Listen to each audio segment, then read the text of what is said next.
So, what's real? Good morning, good evening, good afternoon, and welcome to your dreamy dreamland with Sensei Alba, me, your griot, here to tell you a story. And so, what do you think, gang? Well, there's no one there, so we'll have to talk a little bit before the cadre shows up. We might even give a little call to someone, see if we can get a conversation going. Do, do, do, do, do.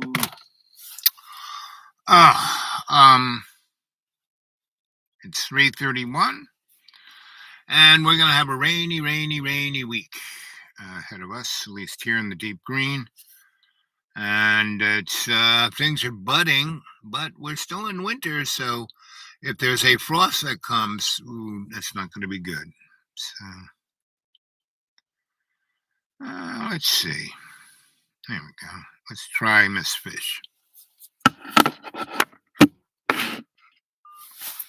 Oops.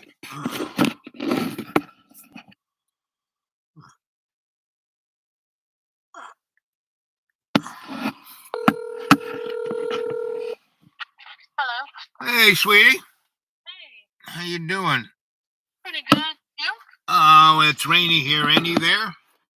It rained. Yeah. I don't know. Let me look outside. It looks like it's going to rain. Yeah. I think it rained all day yesterday. Yeah. Yesterday was nice here, but it started raining around noon, and it's going to keep raining until next week. Mm. Yeah. So things are budding, and we're still in winter, so I hope we don't get some serious frost later. I noticed when I left for work this morning, I have a rose bush. One of those, not a bush. I don't know. It's a climbing. Right. Actually, it's a John F. Kennedy rose bush. It's Right, white, but I had a wild rose bush that was pink, and now I don't know. Those two got together and made a whole nother color, Right. a different color of purple. Yeah. But anyway, it's crazy. But I noticed it was budding, and I was like, "Oh, it's too early. It's still February. Yeah. We have at least March. I mean, Right. like 5 years ago, it was snow on the ground." Yeah, exactly. As I was looking up in my memories. So in your little world of supply chain, Uh-huh. since you have to deal with everything. You have to deal with trains and trucks and boats, right? So Yes. you deal with everything. So you're a good barometer of kind of what's going on. So what's your take of what happened in Ohio with the train derailment and how they're dealing with that? Well, I don't think they're dealing with it very well. Only because, I mean,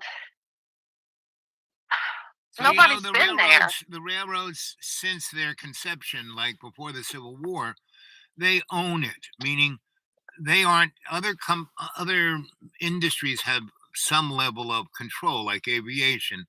They have no real, they can do what almost they want. They're like, Yeah. get out Well, of jail card. No one goes to jail. None of those people go to jail. Maybe they get a little fine here or there, but see, I don't think the government even is doing that. I know. Right. And it's sad because the Department of Transportation or the EPA or all these places that, Right.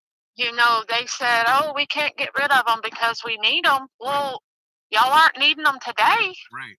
You didn't need them 2 weeks ago. Yep. So why do we have them? I mean, it makes no sense to me. But not only did that train derail, there's been overturned tankers that let out in San Antonio, let out a bunch of orange stuff. Yeah, nasty chemicals. Mm-hmm. And the most And nobody nastiest cares. shit goes on, most nasty shit goes on rail. Yes. And the companies who own these things, they keep cutting. They want to make more profit. So trains like that have really nasty shit on it. Uh-huh. The rule is the inspector, before it pulls out of wherever it's pulling out of, each car has to be looked at, right? See the brakes are good and everything, right? So they used to get 3 minutes a car to take a look at everything. Yeah. Now you can barely get them to look at the car at all. But they get 40 seconds. Yeah, that's what I'm saying. How can you look at something that's 60 feet or 100 feet long? You don't. You know, and it was said that the train that was pulling out at its beginning, the brakes were so bad that they were burning when it left. Yeah, I don't doubt it. I mean, right out here, a train runs through every day, and it came through today, and it's like, I don't know if they have any chemicals, but they have the tanker trucks, and then they have the ones that, right? They have the ones that carry food, right? Mixed with it, but they're, it's only like 40 cars, and they're taking it on up the rail, somewhere to hook to another, right, train, and they do that every day. But yeah, they don't expect them. It's just like, well, for semis are the same way. They're supposed to, do all of their brake checks, their trailer checks, all of the stuff. But this day and time, nobody does that. And then when they run through the weigh stations, on the side of the interstate or whatever, no, they don't care. They're not, randomly stopping to make sure that the driver has enough hours, right, or his paperwork's in order or any of that, unless it's towards the end of the month when they need to write tickets. Right, exactly. So, or not so much the end of the month for the federal governments. The state. Yeah, the state government. So normally it's like every 3 months, right, with them. So every quarter or whatever. But it's utterly, I don't know. I mean, it's a shame. It's a shame that they don't, pay no mind. And there is a derailment of this nature, at least. I mean, you can tell me better than I can tell you, but roughly once a month there is a derailment of this, and that may not be as catastrophic like this one. The cars were blowing up, so that makes great television. But there are, yeah. Well, they didn't want it to make television, because remember, it derailed at the beginning of the month, right, around the 2nd or the 3rd. The mass majority of people didn't know about it until like last week. Yeah. And that's after everybody's sick, and right, and fish have died, and livestock's dropping dead. Yeah. So they let it go for two whole weeks, and so I mean it was just, it's crazy. But trains, there is a derailment almost every day, right, in the U.S. Yep. So.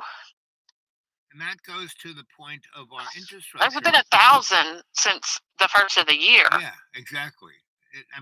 That goes to the infrastructure, our whole system, and our utilities, and especially our water. Our water is a mess. Yeah. I have some friends who, I used to be on a water board in Asheville, so I got to know people in the water industry, like all around the world, and we are the worst. We're like worse than Africa. Yeah, well, I don't know what they put in the water here, but they're putting way too much, I guess, calcium or lime or something. I don't know. So much that it's making, not, what's that shower ring? You know what I'm talking about? Yep. We used to get shower buildup, and they called it, ring around or something. I don't remember. Calcium chloride buildup, and well, it's doing that in the toilets now. I can't keep my toilet bowl or my commode part clean. Right. I mean, it's clean, but you know what I'm saying? I have to pour lime away or something in there. But just if not, I have that ring around the inside of your pipes. Even the water where it drains, like over here at the office. Right. There's condominiums over here too, so they're 3 stories high. Well, the water comes out off of the roofs and where it falls down into the parking lot onto the asphalt is white. So it's That's shit. coming out of the rainwater. Yeah, that's coming out of the sky. I don't know, I guess it was, Saturday into Sunday morning, maybe Friday into Saturday. I don't know which, but we had, that little wintry mix where it was raining, sleeting, snowing, right? Yeah. We had that Thursday and Friday. Yeah. So you get the weather about a day before I get it. Mhm. So we had that.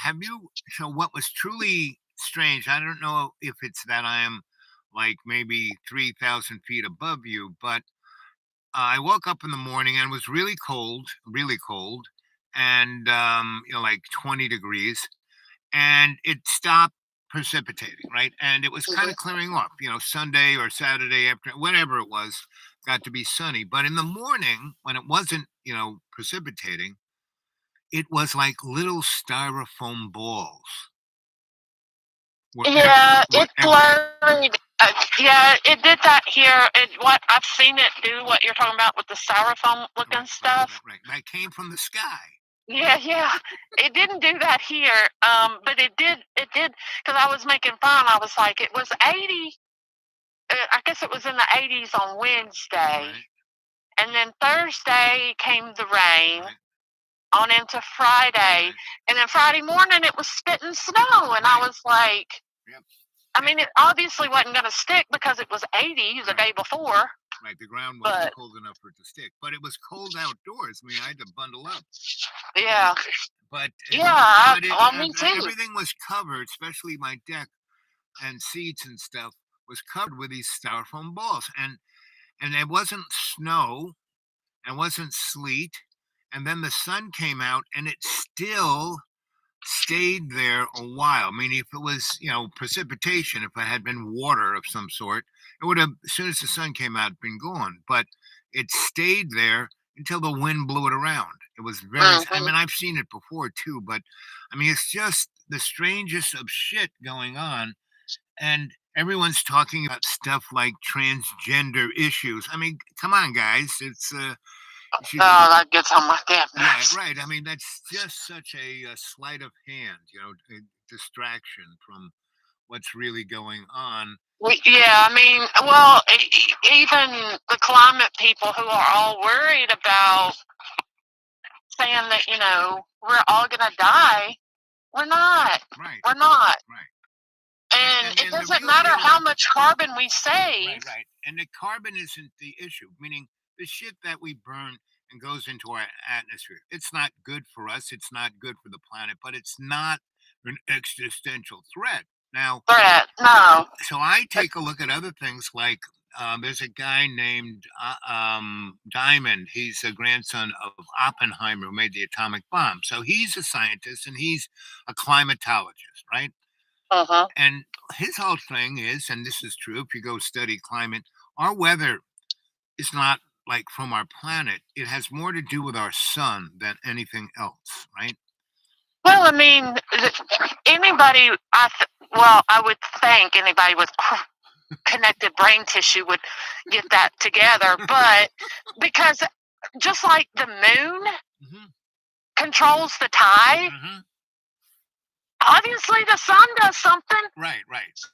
And there are planets like Jupiter and Venus. When we sent um, Explorer satellites out there to take a real close look at everything in our solar system, they found that Saturn actually had moons. Who knew? And Yeah. Jupiter had pretty big moons too.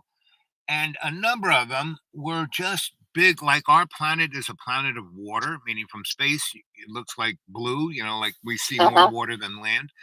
Uh-huh. And those moons are water, and they were just big ice balls, meaning they're so far from the sun that it can't warm it up to turn that ice into water. Well, today, those moons are completely water. So Yeah, because everything's Jupiter hasn't gotten any closer to the sun. Something's going on, and yeah.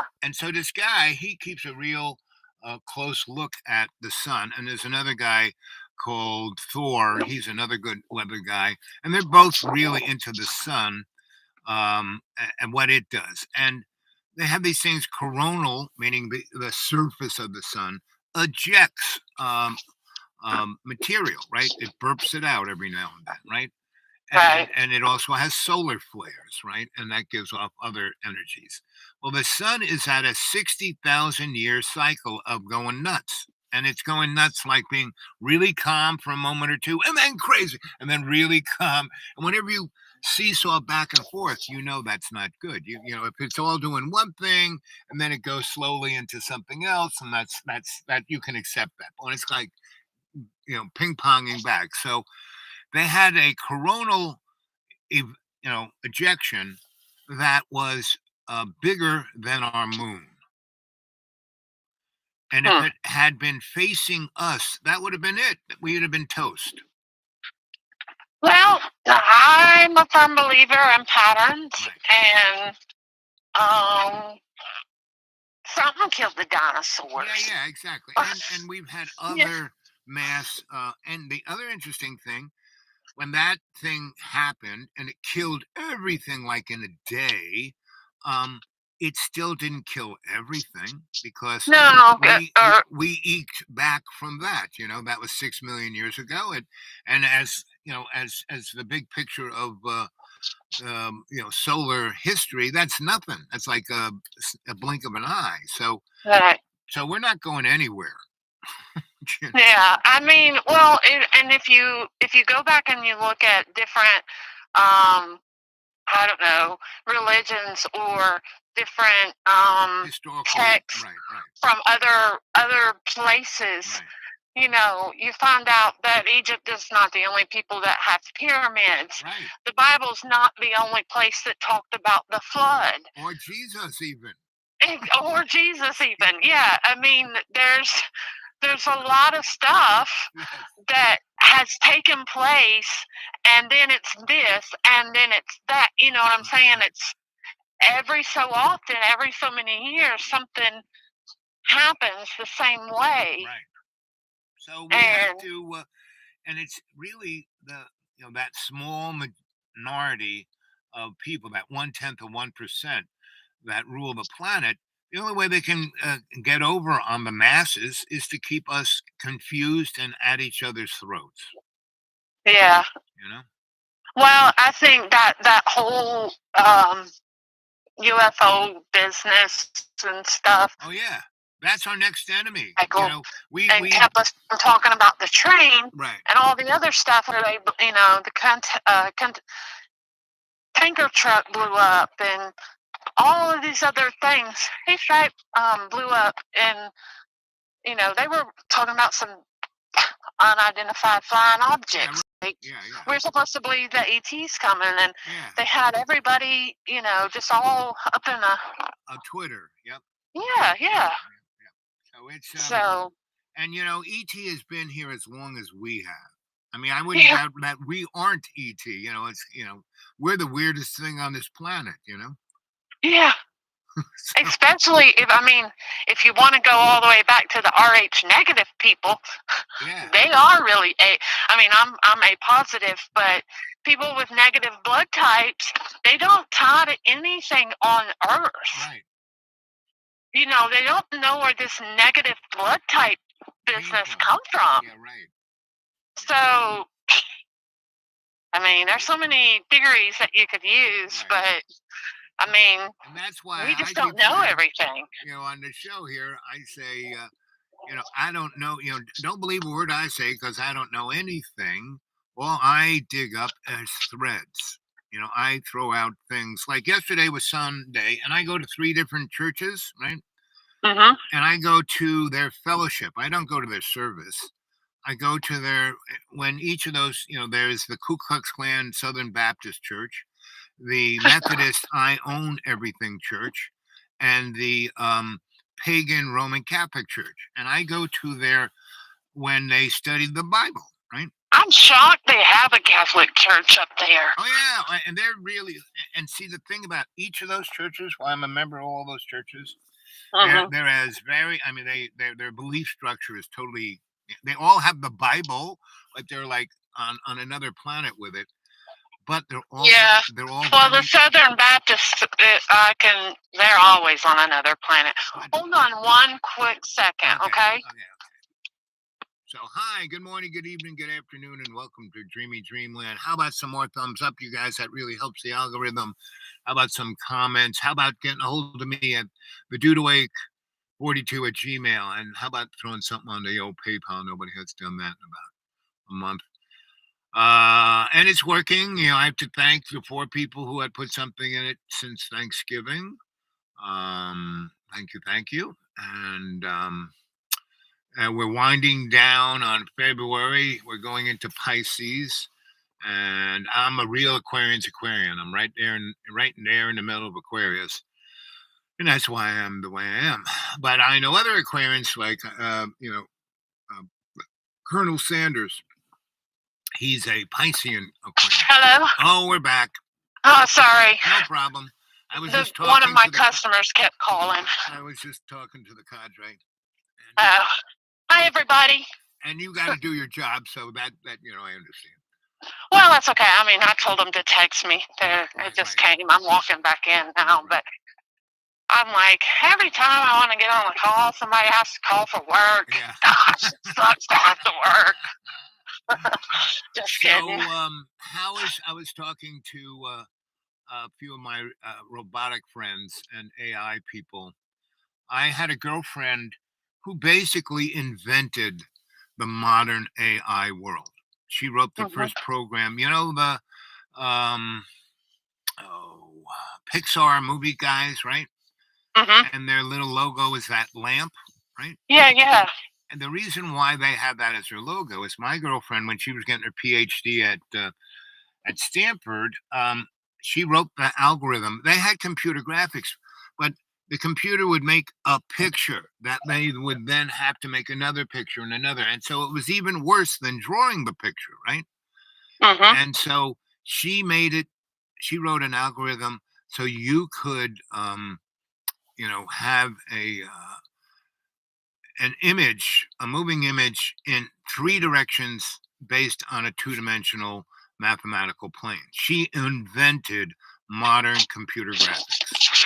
She's like the Albert Einstein of that. And she was the first woman to be in the IEEE board. And the IEEE is like all the old fart electrical engineers going back to Ben Franklin, right? And so she started a thing called SIGGRAPH, Special Interest Research Group for Computer Graphics, which is the standard for all graphics and AI, because what she did was the beginning of AI.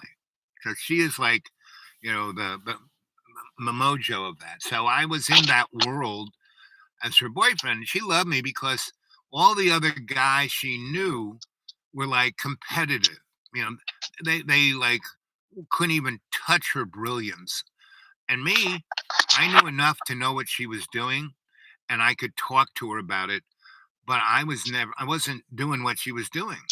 And so she loved the fact that we just had fun, because she was such a serious workaholic that I got her out of that to do, I got her to take her first vacation in like 15 years, and we went to the beach for 2 weeks, and she couldn't believe that she could, and I took her to a place where there were no phones. I took her down to Kitty Hawk, along the North Carolina beach there, to a place where there were no tourists, no nothing, like a 1950s motel, and no phone, and a few places to get really good food and lobster and fish. And that's all we did. And she loved that. So I was Mr. Disco. This is my disco days. So she loved the fact that I knew I could talk intelligently about what she was doing, but I had no interest in competing with her because she was my girlfriend. I didn't want to compete, but she couldn't find a man who would. Most men were scared of her. Most men are when a woman can do amazing something things better than they can. And most women can, because what's really truly interesting, it's only been the last 15,000 years that men have been in charge. For the rest, women have been in charge. And I mean, I've been researching this for years, and the closest I can get to why women just, turned their back and walked away was that they got tired. And they said, "Oh, you think you can do a better job? Good. Go ahead. Give it a Yeah. shot." You know? Yeah. So anyway, so that's the bottom line is that nothing's I mean, so I go to all these churches, right? And they read the Bible and they talk about it and they do it in such a a total linear way, meaning Right. not even human, right? Just you read the passage and that's it. That's like, and they don't parse it because Jesus was a human guy, right? And so Yeah. and it's each of them. The Catholics are the worst, but all of them look at Jesus as some kind of magic trick. And if you know how to shuffle the cards, you're going to go to heaven, Right. right? And so I constantly talk about no, no, no. So so I know the Bible well. So I'm talking about it, and I will read the passage, and I take it apart like I do and show that no, guys, this is about love. This is about your actions. This is about what's in your heart. That Jesus is always waiting by the door for you to open it up and to let you into his heart, your heart and mind. And that's my go-to theme, basically. And so all of them have over the years accepted me. This one guy said the nicest thing. So I went on the bop for about a month when it got really cold. Christmas, I can't take this. So I went to hang out at friends, um, and so the church people, I came. This was the first Sunday I was back for a month, and they said, "Oh, we are so concerned. We missed you. We really missed your insight." This guy said, "You're really, all I keep saying is, hey, this is all about love." And they also, "You're such a deep thinker." It's like, how no, this is like not deep thought. This is, let's all try and. I tried to get to church one day, the Baptist, and the Baptist kids, they are so sweet, and I got them to try to meditate, right? The whole church, right? About Yeah. 150. I said, "So, kids, why do you sing? Why do we sing in church? It's not because you sound good, you sound like crap. No, it's because singing that song makes you breathe. When you breathe, you go into meditative state. And that's why when I had those, back in Europe and I had the big cathedrals and the organ and, 1,000 people singing, it put you into this state. So they actually went along with trying to do that. And it kind of got okay. They kind of got it a little bit, but a lot of other people went home and started singing and breathing, and so anyway, I'm like that little pebble. So there, at first, they thought I was like, boy, who is this guy? But after a couple of years, they've gotten to, and I go to each one, right? Right. And they're all very nice. Like I said, there isn't a bad church. Yeah. There are bad religions. I mean, all religion sucks, but you get a nice community of people, no matter where they're coming from, and especially since I've lived here. I've been in this neighborhood for 20 years, and I'm a real observant guy, so I know everybody. They kind of Yeah. know me, but I know their story. Yeah. So That's what I like. Even though my town is quadrupled in size the last 10 years, mhm, I miss that small town feel. But I like you know a lot of these people's stories, right. and anyway, But you can, it and makes a I listen. difference.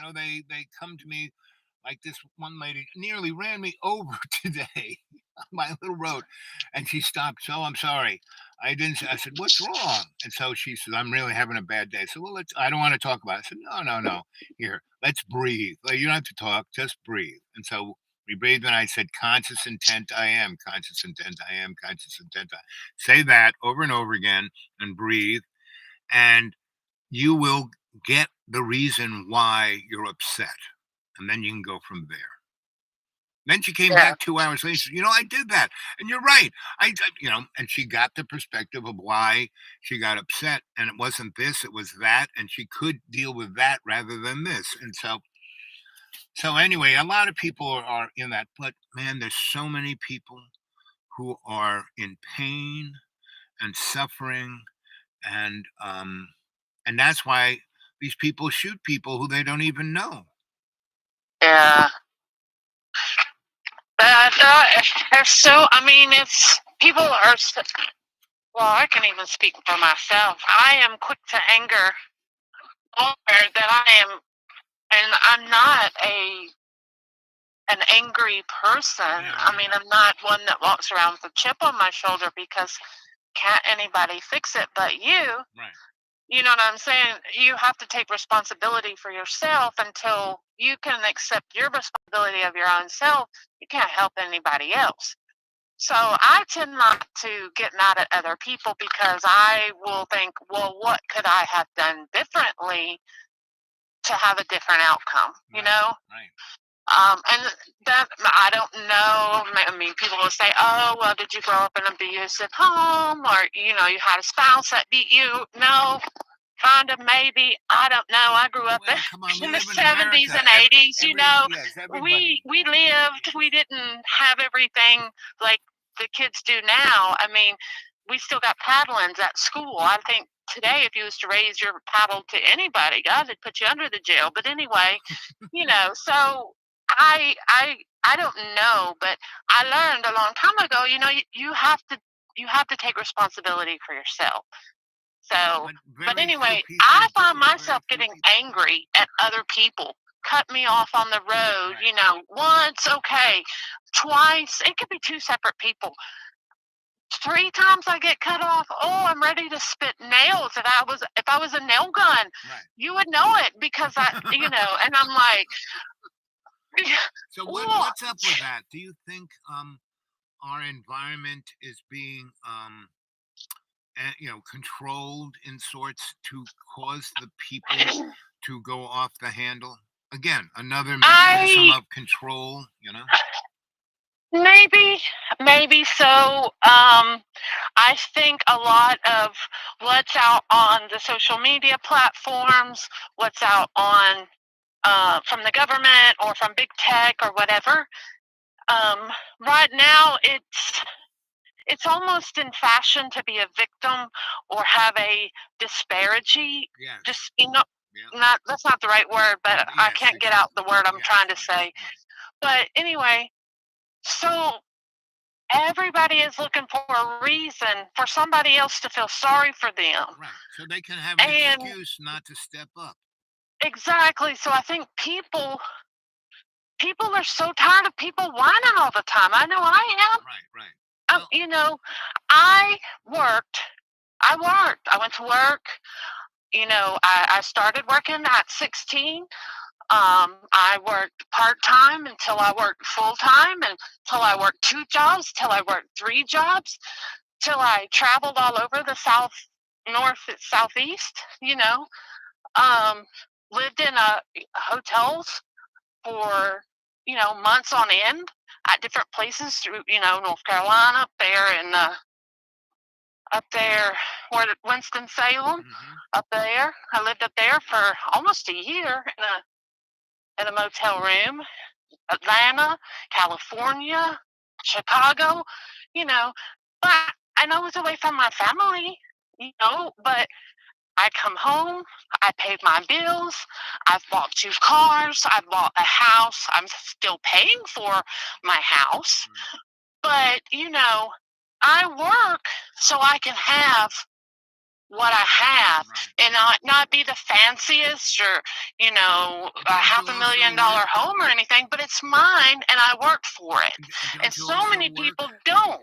Don't you? But I would say you work not only to make money to have stuff, but you work to have a life.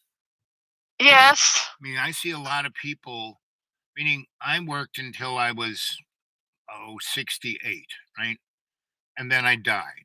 And then I physically couldn't do it. And I have, people look at me now and say, boy, you're not sick. Well, you talk to my doctors, those guys can't even imagine how I'm still fucking alive. But the bottom line was I did all that work because I enjoyed doing it. Meaning, it was what my life was. I met people, I did things, I experienced stuff, I did all kinds of things, and I kind of did it in my way. So I could, if I wanted to take 6 months to a year and do something other than a job, but I always worked. I mean, even when I would go off and explore this, that, and the other thing, part of my process of learning to explore stuff, I lived in foreign lands. I had three, skill sets that I could do anywhere in the world. I could be a photographer, I could be an electrician, I could be a negotiator, healer, whatever you call what I do, right? And Mhm. and just me being me, I would go into some place and I would see something wrong electrically, and I go, that's, oh yeah, I know it sparks all the time and I get shocked all the time, but you got an electrician here because I can't do it. I said, well, I'll fix it for you, and I would. And they go, well, what do you want for that? And I said, nothing. But they would then be my good friend and always be there for me and be hospitable, and we'd have a great time, right? Right. And I could do it like, you know, what it would take an hour or two or a day or whatever for a other person, I would fix, 10, 15, 20 minutes, an hour, right? And I would, what tools you got? So I always had a skill set that I could share with people. And that's what I was doing. I was sharing, right? Right. And that's what enabled me to have a life. And so I worked all the frigging time, you know? I don't know how to do anything but work. Right. But I would say that is also part of your life.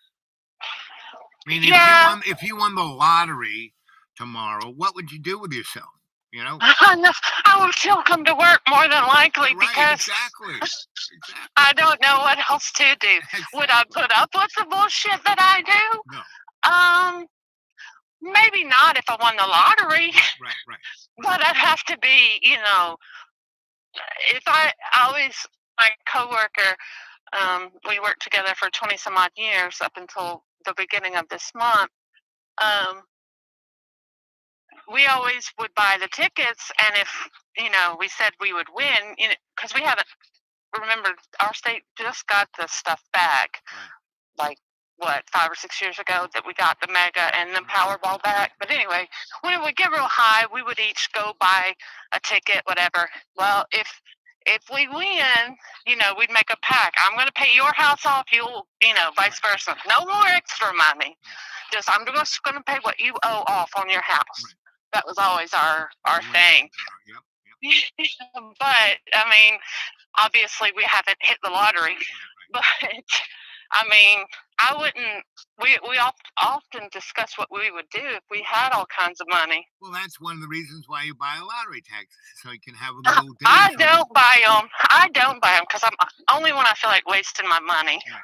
That's what I tell them when I'm at the store. I'm like, give me one of them scratch offs, or I don't know, however this Powerball or Mega Millions or whatever works. I said, here's $2. Can you give me some numbers? Yeah, so I don't even pick them. I'm just like, I let the machine do it too. And but in this neck of the woods, there used to be a great little holler general store that had a great little restaurant in it, and it was like the community center, right? It was a place that had Wi-Fi. No one had the internet, so they go there and do whatever. And I would hang out there all the time. And there was a guy who would hit it every frigging week for 300 to 1,000 a week. Yeah, see, my coworker was good with the Kentucky scratch offs, or that. He did not buy a dollar ticket or a $2 ticket or a $25 ticket with not winning his money back, if not more, but not like 1,000. One time I think he won like $600, had to go downtown to get it. But and this guy would buy two those or folks three, are so lucky. And he would get one where they like under $300, they give him 70 or 120, whatever, under $300 they would pay him off, and anything over he had to go to the office, and he would win that, and often the one he'd have to go down to. And when he won, he would buy everyone's whatever you were having. Yeah. See, those are people that are grateful. Maybe that's why he wins. Yes, I exactly. mean, that's might be karma or Right. a blessing or Yep. It was all the above. All the above. And so yeah, I go through life that way. And I tell people, and rich people hate it when I say this. I say, I live like a millionaire on $400 a month, right? I mean, my car yeah, broke down. I mean, a lot of shit happened on my bebopping around. And yet I got through it on $400. I mean, some people threw something in my PayPal. A few other people, my car needed something and they took care of that. But it was, and those were people I didn't even know. It's just, yeah. That's and, always good. yep. And so, and that's what I'm meant to do, because when I go out and about, I talk to at least 5 to 10 people where I read their palms and look at other things in their life and give them some insight that it just floors them. How do you do that? How did you know that? How did you? Well, pretty much, if you're observant, it's right there. See, no one's observant about anybody other, and they're not even observant about themselves Yeah. A lot of people don't pay attention to anything. to anything because they're only surface. They, have a fancy ride or new shoes. Yeah, like the guy I talked to today. He noticed my shoes. He goes, "Boy, those are cool boots." Well, I bought them at Walmart's closeout for 50 cents, and they're Yeah. not really boots. They're slippers, right? They're okay, but for my really terrible feet, I mean, there is no arch in them. It's just but to slip them on and go outside, they're good for that, right? And but Right. not to walk around in all day long. So anyway, so all he could see was those shoes because I could see right in his eyes. He covered, like, oh, you want these? I'll just take them off and give them to you. Walk barefoot. How about that? Uh-huh. And so he would have taken it if I had said that. So, and that's what most people look at, and we are kind of bred for that. And very few of us are sensitive to themselves. Like the woman who nearly ran me over, and I said, "Whoa, whoa, whoa, what's wrong?" And she wasn't sensitive to the fact what was really pissing her off, right? Right. So she would be terrible, and like she'd probably run somebody else over, right? She Mm-hmm. knew me, so she kind of backed up a little bit and apologized. But this other guy who called me up and said, "Hey, I want you to do something," and then he was like, "Oh, half an hour late," but it was a nice night last night, so and I turned all my lights on, so my little site looked like a carnival, and I was sitting in the wild, crazy carnival light. You couldn't miss me, and I had to like jump out of the way, That's silly. you know. And this People is don't pay attention. and I this is mean, you just walk right up. People just don't. I mean, they'll walk all over you and not even know you're there. right, right, I mean, not just when I say walk. I mean, literally walk all over you yeah, yeah, because they're not. Like you said, their focus and their mindset is to one thing, right, and that's it. They right. can't. They can't have a life, is what they can't have. I know this with driving. So for many years until technology has now caught up, but for many years I followed high value freight that was moving across the You U.S. Like physically drove millions and behind it. millions of You were like the dollars. guard girl. Huh? You were like the guard girl. Yeah, You yeah, yeah, physically yeah. drove behind the vehicle. Yes, yes, yes. Hundreds and thousands of miles. I mean, one of my longest trips would be from, like, say, Fort Worth, Texas, all the way up to Philadelphia. Holy moly, And that's a that's a trip. 24-hour trip. Yeah. Yeah. So, but I in doing that, always had to watch what was going on around me. I had to make sure that car right there wasn't trying to force my truck off the road, Right, wasn't, following us. right. I mean, You had to be you aware. do You tend to had follow to be people on the consciously aware. interstate, Yep. huh? You had to be consciously aware. exactly. So now, and was forever using my rearview mirror. Like I don't drive out of the front of the car. I always tell people I don't drive out of the front of the car. I drive out of the rearview mirror because I want to know what's behind me. And some people are like, "Oh no, you shouldn't live in the past." No, you can notice the patterns that come in front of Right, you, right. and then what's behind you. It can change. It can, Yeah, it and you need represents to know what you're what's gonna back there. it represents what you're gonna deal with in front of you. Exactly. Right. I'll pay attention to, everything. The cars that are coming, on the opposite side of the interstate or Right. the opposite side of the street. I pay attention who gets off the exit together, especially when you're on a long trip. Right. Say from there to Roanoke. I don't know if you get on the interstate or if you take that I 25 take back up. 81. I take just get on 81 and just go all the way up. Well, see, you can notice people that will travel together and they don't even know each other, but they've been on the road for maybe an hour or two, and they tend to follow. Yep, yep, Got one leader, one follower, sometimes two followers. yep. They swap back and forth. Right. I mean, I don't know. I do it. Yeah, I see it. I know. And the other interesting thing. When I was on the bop, I was on 81. I was not that. I was almost thinking of coming to visit you because I was only an hour or two from where you are. And anyway, so I was on 40 before it became 81. And Hmm. it was, so there was this guy, and um, we did just that. He pulled up and got a van, and then I kind of passed the truck, and then he got around the truck, and then wasn't. And I liked it that he was in front of me, right? So, but Right. he would then get. For some reason, I don't think he liked passing trucks. But when I kind of went from behind him and then past the truck, he would get right behind me, and I would get in front of the truck, and then I think that's what he didn't like. He didn't like having the truck on his tail. Yeah. And then he would zip up in front of me and get in front of me. So we did that for about, I don't know, 100 miles.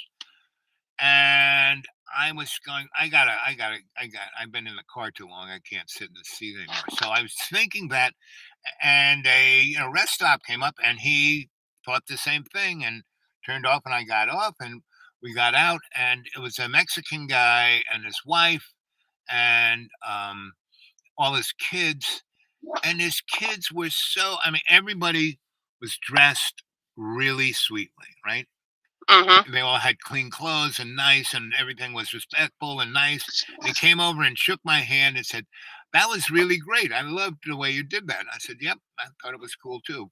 And so I said, "So where are you going?" He goes, I'm coming from Texas, and I'm going to Philadelphia, just like you were driving." Oh gosh, it's a long trip. Yeah, it's a long trip. And his parents were living in Philly. Well, not quite Philly, but someplace outside of Philly. And he was going to get a new job. And he is kind of, I don't even know what a job is. He's kind of an accountant, but more for a large company. He looks at large things, and he takes part of special parts of the large thing. And so that's, Oh, like a forensic yeah, accountant. yes, and that's his kind of his skill set. And you could tell that he was doing pretty good. His clothes were nice, his car was nice, everybody was nice, and he was, I said, "So were you born in America, or?" He goes, I'm from Puerto Rico, and I said, "Oh, so your whole family's always been American?" He goes, "Yes, but it's true, because he spoke English like an American, right?" So, Right. and but he spoke Spanish because I speak Spanish, so we started speaking in Spanish, and he just giggled. He said, "Boy, you don't speak Spanish often, do you?" I said, "No, not really."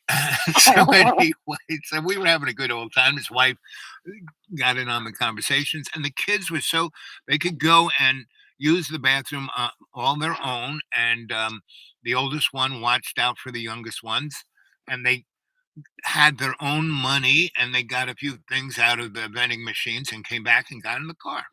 You know, Yeah. didn't make any noise, didn't make any no fuss. And so we were talking, and he goes, "It's quite interesting how white people relate to us because we're as white as you could get." My father was a doctor, and and yet, they treat us like we're going to mow their lawn, right? When they don't know us, right? Right. And he goes, "You're like the only white person that really has talked to me like I'm you, right?" Mhm. And so I say, "I know it's not, I get the same thing, and I'm not, brown skinned. What I am is a African American that is melanin challenged, and his wife like took a spit, take from her Yeah. from her drinks. He laughed. So now that's how life should be, and it was only that way because we were all aware of our presence. Yeah. You know. I had a conversation last week with a guy. I've known him for years. He works at one of my customers, and he called just to tell me he had some stuff. Anyway, that call turned into like an hour and a half conversation. Hmm. But he is from Haiti, Right. and he speaks French. Hmm. And Jean is his name. He has a full French name. Hmm. Anyway, he lived in New York when he was younger. Hmm. When they moved from Haiti, then he went to graduated somewhere in New York. Right. I forget the school. He told me, but then he's moved around. But we were talking about the Bible. He's very religious. We were talking about the Bible, and we were talking about how there's different words for God, Right. and Right. who are we to tell this kind of another. And then so I asked him. I said, he's black. He's from Haiti, right? He's black. So I said, Gene, how do you identify yourself? Do you identify yourself as African American, American, Black American, what? And he was like, I I consider myself from Haiti. So I would say I'm West Indies. Right. Exactly. And I can remember as a child, West Indies was like on like test or something. Right. Right. But which led us all into the whole race thing, and how he was treated differently, and but he's doesn't understand why regular black people are act the way they do when they had it so much better than he did in Haiti. Right. Even to this day, Right. the poorest of the poor here do not compare. To what's going on in Haiti. Right. Do you They know would be why? rich. Do you know why that happened historically? Because Haiti, Christopher Columbus landed on Haiti, right? Yeah. Right. And he basically, there were 6 million indigenous people there, and he killed them all in 5 years, mostly with Hmm. European diseases. But he Right. enslaved them all. He had them cut all the trees down and grow crops that would, he would make money in Europe with. And then all of his slaves died. So Africa is just across the water from Haiti. So he went over there. He was the first guy to really bring slaves to North America, right? Right. And so he did that. And then the Southerners saw this, years later, and started getting the slaves not from Africa but from Haiti, right? And Right. and so the Southerners came down and turned it into an industry, and that's why there's Haiti and then Santo Domingo or whatever that other country that's just part of the island. It's where all the white rich people live, right? And all the Yeah. crap that Yeah. happens to the black folk in Haiti doesn't happen to those folks. It's quite interesting. Exactly. I mean, the diseases, even when the terrible earthquakes come, that part of Haiti doesn't get whacked. Just the Yeah. black sides. So anyway, the bottom line about all of this is that before even the Revolutionary War, but the South was the South was really where the money was in the United States. Yeah. Not the North. We had all of the manufacturing Right, and right, everything, and also I mean grew all the food right, and right. And had the cash crops of sugar and cotton. King cotton was it, right? right. And so and that's why New York State was basically when the Civil War happened, we're not getting involved because the Southerners said if you become part of the North, we will take all our money out of the New York I mean, most Yeah, most see, people I've don't heard know that. that one, So that's why they call it King Cotton. Anyway, so at a certain point, the black folk outnumbered everyone in Haiti, right? And so they said, "Fuck this shit," and they had a revolution. And so they did, and they were successful, and they had enough educated black folk who, built a government and a constitution. And this is before America had its revolution, right? Right. So that happens, and the Southerners freak out because Haiti is not that far from the South. So when the Yeah. revolution does happen, and the Southerners said, "Why should we get involved with this stupid thing? We don't. We're very fine. We have this Mississippi between us and the English, and we're more French. Blah blah blah." And so, but when it happened, they joined in, and that's why the Second Amendment's there. It's not so everyone can have a gun. It's so the plantation guys can have their own militia to put the black people down. So the shit that went down in Haiti won't happen in Mississippi. Yeah. And that's what that's all about. And since then, the white institutions have been screwing with Haiti ever since. Yeah. Yeah, they have. Yep. I'm not gonna lie about it. Right. I mean, like I said, if you pay attention, you can see it. Right. But that also goes back to victim. I can't get behind the Victimology. victim. Right. Yeah, I can't get behind the victim Victimology. because I didn't grow up. I didn't grow up rich. I didn't have everything handed to me. And I can, I can relate with, see, the people that live around where you are now. Those are mountain people. Right. Their families have been on the mountains for years. A lot of them haven't traveled. They have some kind of crazy, beliefs and present. Right. Yeah. But when they come off that mountain, when they go to Bristol or they go to Right. wherever in North Carolina, other white people will look at, and other black people or whatever will look at them differently. Right. Well, look down on them, and again, Yes. that's why I use that cute little thing where I'm African American, Melanin and Challen. Yeah.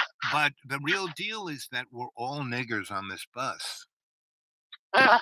And black people, and that's been America, this ladder, right? And black folk have always been third rung, and who's ever off the boat the last, like up before the Civil War, they were below black, never below everybody. They were below everybody, and the same. They were below dogs. Right, exactly. You could bring your dog in, you couldn't bring it if you're Irish. You couldn't come in, and so and people don't realize that racism it's just a smokescreen for class. Exactly. That's all it is. Right. It's class, because anybody can improve. You can improve your class. You can't improve your race. Yep. And if everything is predicated on race, then we wouldn't have famous Native people. We wouldn't have famous black people. Yep. We wouldn't have mixed people of, we wouldn't have Asian people. Right. Because the Asians were also brought here and as slaves. To California. Yeah, everybody was. The only guys, the rich guys. They don't. Right. But now Asians are white adjacent or some kind of craziness. Right, but they too get picked. I mean, everyone gets picked on unless you step up. Exactly. And that's why I say you can improve your class. You can't improve your race. Right. So the thing is, there are dogs, right? And there's Chihuahuas and Great Danes, and those are breeds. But everyone's a dog. They're all dogs. There's not a white dog and not a black dog, and there are different breeds, and that's Italians and Irish and Polish, and those are like breeds. But they're all human beings. But the class of the elite, that 1/10 of 1%, that no one even sees, the people that on the post, the Elon Musks and the Rockefellers, those people aren't rich. They are just the poster children of that of that organizational structure Yeah. because they go up and down all the time, you know? I people talk so bad about Elon, and again, I don't know him personally, Right. but wish I did. No, Right. just kidding. Um, you know, uh, but he came from South Africa when it was apartheid. Right. So for people to say that he's racist or a white supremacist or something like that, he knows what the evils are. He lived it growing up, and he left. And he came to a country where he could be, even though white people in Africa, well, now they don't, but at the time when he was trying to start a business, he still had limitations, even though Yeah, he but was in see, the Africa thing because about of the Elon, government, not because of Elon did his not race or make, anything. if you really dig deep into his pedigree and where he came from and what he did and how he did it, he's a poster boy, meaning he did not get where he was because he invented this or that. He was just there. And he made this amount of millions, and then he invested in that and made this amount, and he was. Yeah, It's but obvious. but somewhere he had to make that conscious No. intent to move to He do came. it. He came here, like on an assignment. He was assigned, come and do this, and that's what I'm Uh-huh. saying. These guys are poster guys, and every one of them, Mr. Facebook, Mr. Apple, Mr. Google, they all have this pedigree that basically all come from foreign lands. I mean, Mr. Facebook Right. doesn't, but Mr. Google did, the Google twins, and Mr. Apple, his family were, I think Indian. I mean, they all came and they all had interesting pedigrees in that they either worked at some like a good example is Mr. Bill Gates, right? His daddy was one of the up guys on the board of PepsiCo, right? And Mhm. and so he went to a private school, and yes, Bill was like gaga for writing code since he was a little kid, right? Yeah. And he did that, but his father said, this guy has a gift and this, and so from like third grade on, he was constantly put in places where he had the best of best to get him to be this. And then when he started doing this, his father said, okay, now with my business abilities and my connections, we will, and basically Bill Gates is just the poster child of that. Yes, but he didn't write all that code. It wasn't all his idea. There were about 15 people who started Microsoft, and you don't hear anything about those guys. But his No, but his no. daddy, who had the connections and the money, and it was obvious that Bill had the ability to be Bill Gates as the poster boy, Yeah. you know? I can see that. I can see that. And so all of those guys were put in that position. And I went, as I grew up, I was put in positions similar to that. And I went to those schools, but for some reason, I'm a, cheeky monkey and I'm a little different. And I didn't go along with their plans. I mean, I went along with them to a certain degree as long as they were entertaining to me and facilitated what I kind of want to do, not a problem. But then when they said, no, you have to be this character, I said, no, I don't. So then I was handed over to somebody else and they tried to make me into something else. And that was fine for about, 30 years, 32 years. And then I was like something put in the easy bake oven. I came out and I didn't look like that chocolate chip cookie. I was like a little blueberry muffin, chocolate chip cookie, Mixture. croissant, so, and then I fit something else. And pretty much my whole life has been that. And I was still always that cheeky monkey. But as long as there was this one person said, we really love you, but if there were any more of you, we'd have to kill you. You know, Uh, as long as I was this and they could fit me into whatever they wanted me to do, and I was okay with that, that was fine. And the fact that maybe I'd be there for, 6 months, or maybe I'd be there 3 years, or maybe I'd be doing it for 10 years, but I was always kind of doing it on the way I wanted to do it. And it worked out for them because they needed a guy who could do that. But if there were any more of me, they'd have to kill me, Yeah. because then I'd represent something that, this could get out of hand. Yeah. Well, I can see. I mean, when big money gets involved, yeah, but I I don't trust the Gates men. No, I don't trust any of them super No. rich people. No. But I do believe that some of them. I mean, even by what you just said, if you look at Gates, he was in the right place at the right time to become that. Right, exactly. So everybody, But see, at a realistically, everybody has a shot to do that. they do, but You see, just have to be able to play by the set of rules that are set forth for you. not And if you can't follow the rules, then you're not going to be in that position. Right. in that position. You'll have to find something else. Right. And So that's what I've done my whole life, found something else. And I am here to serve not myself or the ruling class. I'm here to serve um, love's co-creation. Now, yeah, it just happens that when you do that, it does facilitate you. For my life, like that's why I live like a millionaire on $400. yeah. And I wish I could. Yep. I really do. I can't. I mean, one of my cats just cost me $1,000. Oh, Yeah, yes, right. I know. Well, there's that, and and that's all up front. Right. You have to pay that up front. Right. But So I mean, I didn't have to, but right.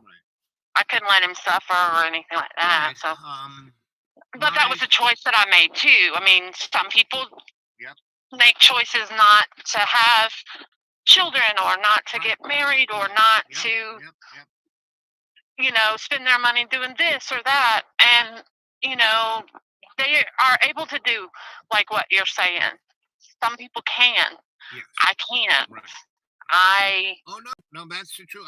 And because I made certain decisions along the way, so that's why I have like 280 godchildren rather than 3 real children, right? Yeah.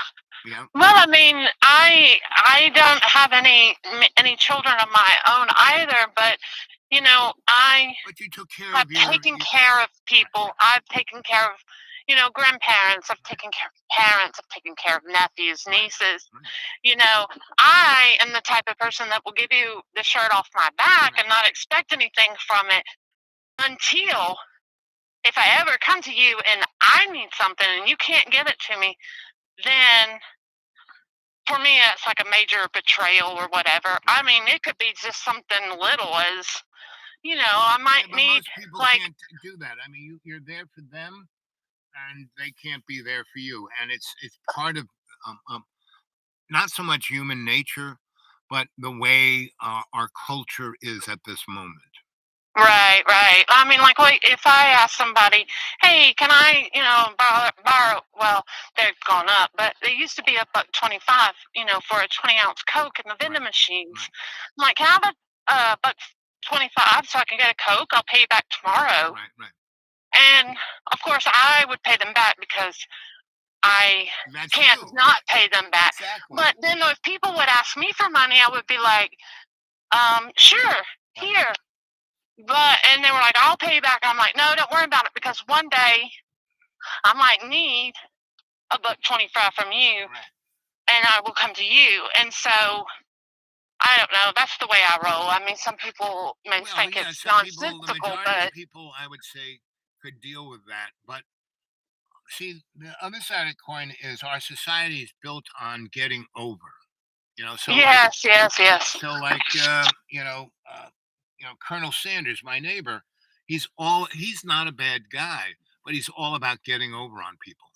I can't do that. He has bought cars and boats and stuff from people and said, okay, that boat's worth $5,000. Here, I'll give you 1,000. And that person is really desperate, so they need that 1,000, so they take it, and then he never pays them the balance. Right. So I can't stand people like that. I can't. if you're going to do something, I don't need you to inflate the cost for me. Right.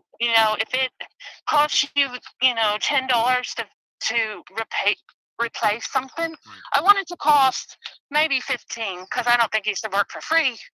But then I don't think I should pay you 25. Right. Or 125 or Yeah, 1,000. Right. Exactly. yeah.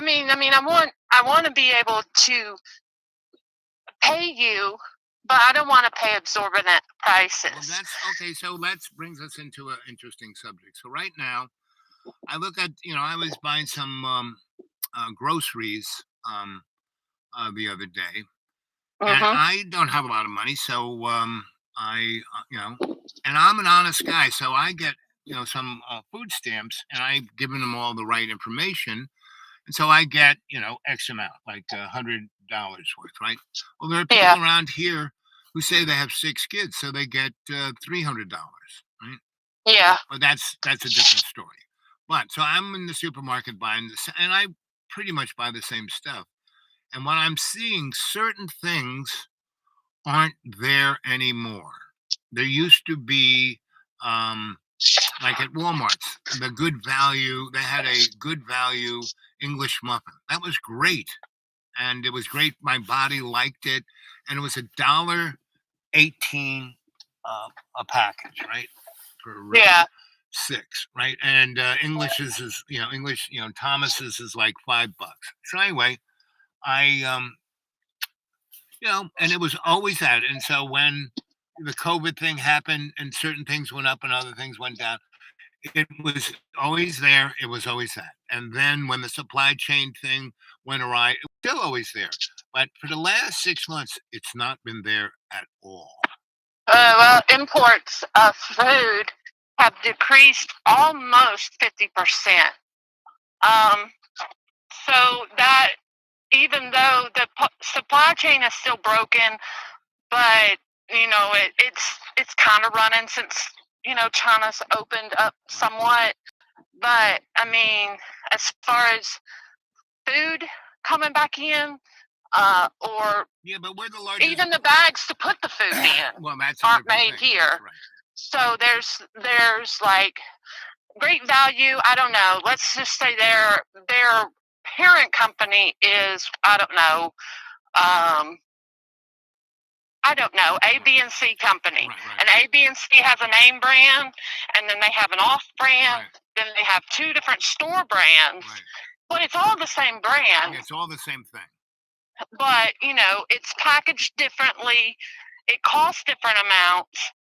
Well, what is happening is everybody was buying the cheap stuff because, well, there were none of the name brand stuff. There's certain things, like I'm a big store brand person, like not like I want to have the great value brand versus there's only a few things that I have to buy name brand, and that's like Cokes. I have to have a Coca-Cola brand. I can't do the store brand. I can't buy bleach other than Clorox. Really? Yeah. Bleach is bleach. That's something my grandmother was a big the first time I bought store bleach, I was like, my grandma's rolling in her grave. It was just something that, that was just a no-no. Right. That was, you did not, you might as well have been washing, your clothes or whatever with dirty soap because it didn't have Clorox in it, therefore it was watered down. But anyway, there's certain little things that are personal preferences to me. But when the toilet paper, prime example, in the beginning of the pandemic, toilet paper was selling off the shelves. Well, people were buying toilet paper that they never bought before. They weren't buying the store brand. They might be Charmin people. And Walmart's has their own version of Charmin and their own version of, Great American and all this stuff. But people are, bound by that preference. Yeah.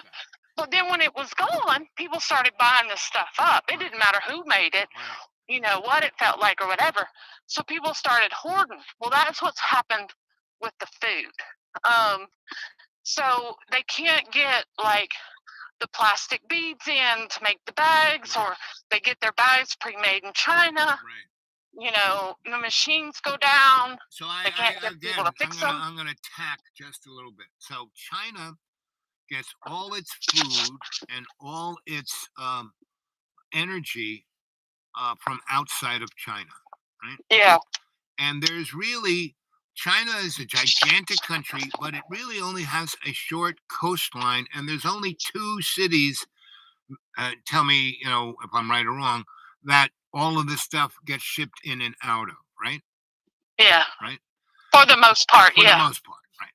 And so that all kind of goes through what is known as South China Sea, and there's a bottleneck right there where India could say, "Oh no, we're not going to let you go." And so if India just and China and India aren't good buddies. No, they're not. They've had a number of wars, and I would say if anyone was going to have a war with China, it would be India.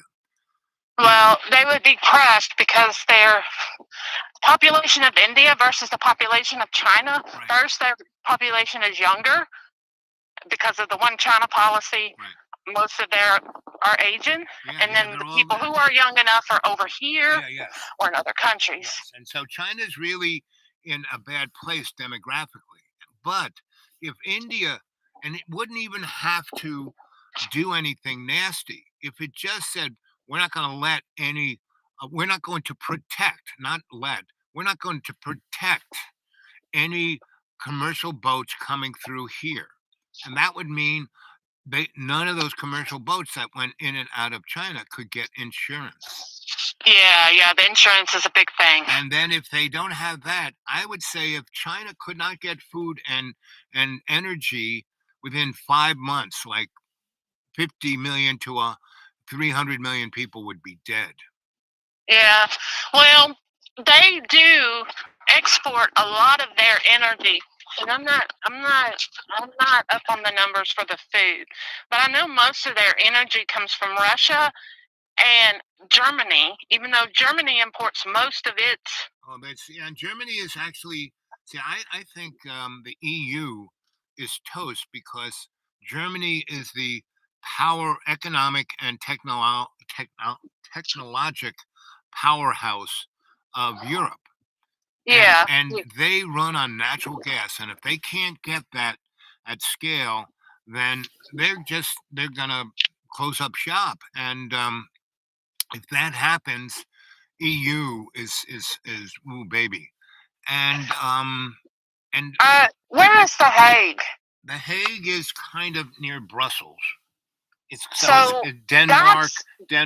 Yeah, that is Brussels. a major port. Oh yes, and along with in Sweden, Gutenberg. Right? But Hague is a lot of the stuff that comes out of Europe. Most all of it goes through The Hague, and the only reason I know that is because we just recently bought my old company back. Because the man who started this company owned the previous company. Right. Nonetheless, he bought it back, and they have operations. And they're all going to The Hague this week. And anyway, I was thinking that's where it was at, but I was reading the articles about all the stuff that goes through, and it's a terminal on every level, on rail, on road, on air, and primarily sea, right? Yeah, and so out of there, but they did a lot of cargo tracking and stuff out of there. So not so much out of Germany or even Russia or none of that, but I don't know. So Norway, which is like on the other side of the Baltic Sea from there, is the primary. It has not as much as Russia, because Russia's a gigantic place, but next to Russia, it has the second largest amount of natural gas and oil. and Yeah. real natural gas. So they have pipelines everywhere underneath the Baltic Sea. And when they go, oh, who blew up Nord Stream? Well, We did. but Norway has, the whole thing. When you look at stuff, um, you look at who is going to gain from a situation, right? So Mhm. Norway is making unbelievable money off of all of this, right? And that's Yeah. why Europe hasn't really freaked. They were lucky this winter wasn't that cold, but Norway is providing a good majority of their natural gas and oil, and they have enough to go. And the other interesting thing, so Norway has a lot of oil drilling technology, right? Yeah. Like in Africa, there's so much oil in Africa, but those port like Nigeria let Exxon come in and build all the infrastructure, and they get pennies on the oil because they don't produce it themselves, right? Yeah. So Norway has this technology, so they didn't want Shell oil to come in there and dig it British up from oil. them, right? So they developed their own. So they realized fracking, right? When you frack, go down and then go sideways, and you go into these geological pockets, and you force um, steam and chemicals in there to crack the earth, right? Well, Right. there's certain and this is everywhere on the earth. There are geological um, formations down there that if you crack them open and put water in there, not chemicals, just water, it will turn into super hot steam. Mhm. And then you have another pipe pumping the steam up, and you can make electricity. And in so Norway, Iceland, and Greenland were part of Denmark, which was part of those guys were all part of this entity, and then they broke it up. But anyway, that's what Greenland and Iceland do. They Yeah. they have no oil, they have no gas, but they have more energy than they need because it's all steam coming up from the ground. And everyone could do that on Earth. We could get rid of oil tomorrow if we just Yeah. used That's technology. You know? that's the fusion and the Well, fusion is there's it's way more complicated. it's way more complicated, but I can't find that's called something. Um. Geothermal is what it's called. Yeah. There you go. There you go. Geothermal. I could see it. I just couldn't get what it was out because I mean it acts like a boiler room, Right. but it's the earth It's the Earth. pretty much. Right, and it's always happening, and you don't have to take anything. You don't have to burn anything. You don't have just have to. And we have the technology. The technology to go pull oil out of the ground is the same technology as this, and the fracking part is the other thing to break it up so you can pump water in there to get it turned into steam and then pump it out. So that's what the guys in Greenland and Iceland do, and they do it like I said. They don't burn anything. They are quite a wealthy. Both nations are quite wealthy, and not that big populated, and because they don't have to pay for energy. Yeah, And so there are many they're other self-sufficient. technologies um, that could do that, but we don't do it because that 1/10 of 1% that wants to control the world, that they couldn't do it. If everyone had free energy, that would be it. We'd have peace. We'd have no wars. We'd have none of the above. Right. And so we can't. We have to have this conflict going on. And then we learn. I mean, the stupidest thing is to see Russia and Ukraine go at it because they're the same people. Yeah. You couldn't get any more. It's not like they're any. They are as white as each other. They are as. They all speak Actually, Russian. they're not all white. They're actually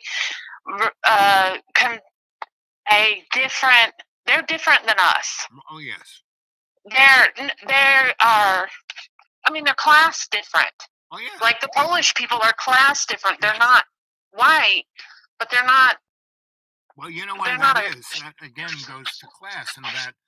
So you hear Russia going on and on and on about how they're different from the materialist, Western Europeans, right? Well, that's Right. bullshit. They like mink coats and fast cars like everybody else. No. But Russia has a history. I mean, going all the way back 1,000 years of being iconoclastic, where they're different from everybody else. The czar and everybody else. So they're different, right? Mhm. And genetically, no, like I said, like dogs, we're all humans. So, but in their class, their historical class, so they constantly go on and on about that. And Putin's doing that big time right now. So Yeah. if any good could come out of this war, is the realization that everyone was played. The Russians are being played, the Ukrainians are being played, and it's just guys like at Lockheed Martin who are getting booked. Yeah, it's a proxy war Yeah, and is those what it guys, is. those proxy people. Yeah, we want to deteriorate Russia to a point where we can just walk in there and take it over and turn it into Disneyland. Because Yeah. by that time the Russians well, had such a bad day that if the Western Europeans, hey, you want to be part of the EU, and we're going to turn you all into one gigantic amusement park. How about that? And you can be Mickey Mouse and you can be Donald Duck, and the Russians go, yep, as long as I get 3 squares and a nice house to live in, sure. Yeah. Yeah. I mean, well, they don't live as I mean, a lot of them have they're living in like the 20s and Yes, the and early they all 1900s. have state homes made by Stalin, made out of concrete. Yes, exactly. Yeah, and they don't have running water and Right, and, right, and commodes. right, They have right, outhouses. exactly. And so they're not really that a very small percentage of their population got to leave Russia and go see how the other half lived, right? Right. And They when don't know any better. and when they did, they didn't come back. That's why he won't let anybody out. Right, And that's the same reason why they won't let any of the Ukrainians out. right, and the same with the Chinese and all of those different countries that want their population to stay, um, in that state, right? And Yeah. so they can manipulate them. And the thing, when I grew up as a kid in Harlem, Second Avenue, every 2 blocks was a different nationality, right? And the Mhm. Ukrainians were the ones that my grandma says, watch out for those kids. And in Yeah. school, I had some Ukrainian friends, and they were the nicest. And their parents, you go home, their food was great. I really loved them. But if you were to at all get them to think you besmirched them or got over on them or whatever, they would They'd be die. hell to pay. Yes, and they would go to the ends of the earth to do it. They wouldn't say, "Okay, you did this to me, now I'm just gonna do that much to you."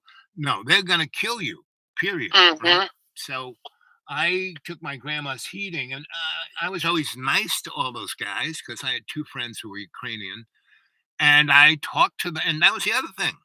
I was the kid who would, instead of, like, do what the priest said or my parents said, that you treat these people this way. I would ask them, so what's going on here, right? And so my 2 Ukrainian friends, I said, so why do you guys push the envelope on this? And they said, well, it's just how we are. And I knew these guys, and I didn't ask that when I was like 10 years old. I mean, I kept them as friends all the way until I left New York. So when we were 30 one time, this guy had a restaurant and I built it for him. So we were sitting back at the private dining room, and I asked him that question. After all those years, I finally said, so you know me long enough, and blah, blah, blah. And we've done all this stuff together, blah, blah, blah. My grandma, when I first went over to your house, she said, don't hang out with those boys. They're this way. And they said, well, your grandma was right. Right. And we understood, my mother understood the fact that your grandma probably told you that, and the way that when you first came to our house and you were just being the boppy guy that you were, and my mom liked you. And then when you kept, and then you kind of were a little standoffish, but still very nice and polite and all the rest. Um, and then when you went off, and then you came back and saw us when we were 15, and then you went off, and then we saw you when you're 18. You were still our friend, but you were always over there. And then in the when you were in your late 20s and 30s, and then we started doing this stuff together, and we became friends again. So yes, we can give you the answer on this, and this is because this is just how we are. If you piss us off, baby, we're gonna kill you. And so you would think the Russians would know this, right? Yeah. And that No, they don't. they don't. I mean, but they should, because they've been right next to them for for the last 300 years. And I don't know who is worse. As far, I mean, I don't know the anybody from Ukrainians the are much more. Ukraine. Basically, I don't. Other The Russians Well, I are don't know about pussies. the Russians, The Russians are but I know pussies the compared to. Lithuanians are really bad. Yes, they too. are, but not as I bad as don't know which one is Ukrainians. worse. Right. Well, they all have their own little niche, right? Yeah, That's what it is, right? So, because I have some Albanian friends, and I, just a real quick, the girl ran over somebody, like not a person, but Right. she ran over somebody's car. Right. Well, they wanted to call the insurance. Right. She called her brother. Right. Her brother showed up with a suitcase full of money Yep. to pay them off. Yep. Yes. So she didn't have to. So she didn't have to call the cops. Right. Yes. I mean, that's a very Albanian thing. Yeah. That's. And they are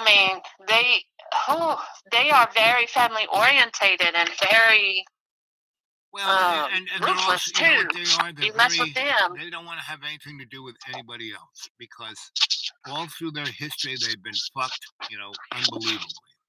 Mm-hmm. So I mean, a good example is Alana.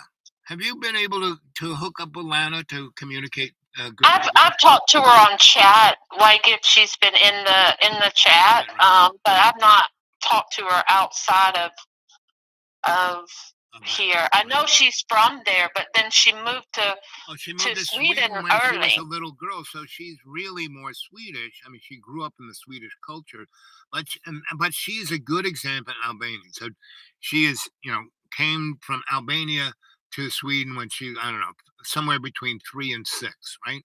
Yeah. So she's, enculturated Swedish, but she is still 100% Albanian. Right? Yeah, you can tell with her anger and the way that she approaches things, right? And how she thinks. From the Albanians that I know, who some of them did live during the war, right. Like I forget, like Sarajevo and all that stuff. Holocaust, right? Yeah. So I remember. I mean, I remember my friend. She said we didn't even know who black people were. Like we didn't see our first black people until 1990s when the Americans came in to save us. Right. I mean, that's how standoffish they are. But they are very family orientated. They're very Muslim too. Right. I didn't realize that they're Muslim. Right. And they don't like wear the all that, but like my friend's sister-in-law, she came here as a young child, like Lana. Right. So she doesn't really remember Albania other than going there and back, for certain times. But she didn't grow up there; she grew up here. But she got a husband from back over there, and they had a child. And we were talking. I'm like, well, what kind of name are you going to name your child? And she was like, well, something with the with the C. And I was like, Charles or Curtis or something like that. And she's like, oh no, I cannot name my child a Christian name. And I was like, what? I didn't realize that but she couldn't. I mean, not that she culturally she couldn't. Right. She said her husband wouldn't allow that, and I was like, why? What does it matter? And she was like, well, we're Muslim. And I'm like, who even knew? Right, exactly. And that's the other. So at church last Sunday, right? And we were talking about John, and John's going on about, the things he's done, blah, blah, blah. But anyway, I got to a point where they were talking that only Christians are going to heaven. And I said, so first off, God is the Father of us all. Oh, yes. All humans, right? All humans. Yep. Mm-hmm. And he loves us all equally. Oh, yes. He loves us all equally. Okay. And he created all of this, right? Mm-hmm. Yep. And so he created the Muslims, and he created the Jews, and he created the Buddhists, and the this and the that, and but only Christians. Oh yes, only Christians are going to heaven. And I said, so how does that work? And I said, where in the Bible? Show me in the Bible, because there's nowhere in the Bible that it says only Christians are going to heaven. Because Jesus says, follow my example, and you're going to go to heaven. Not me be a Christian, but act like me. Unconditionally forgiving. Right. That's what he was saying. Anyway, so we had that conversation. And that's when the guy said to me, that's why we like you here. You think about these things. Because I lived in North Africa, and Christianity is supposed to be based on love, right? Well, Islam is based on hospitality. Well, my friend that I told you about earlier, that we had that whole hour and a half conversation, we discussed that too in depth as far as the different religions. Now, he's a Christian, and he believes in Jesus, but we talked about, Muslim faith and all of what you said. And I think, this is what I think. And I'm not a good quoter of scriptures and chapters and verses and all that. This is how you feel. But so the Tower of Babel was built to try to get to God, right? And God got mad, and he took it down, and he made it so nobody could understand each other. Right. So who's to say, if I go to Africa and they don't speak English, they speak whatever, Swahili. Swahili. Yeah, I was trying to get that out. Their word for God may be something else. It may mean something else. And who are we to say that?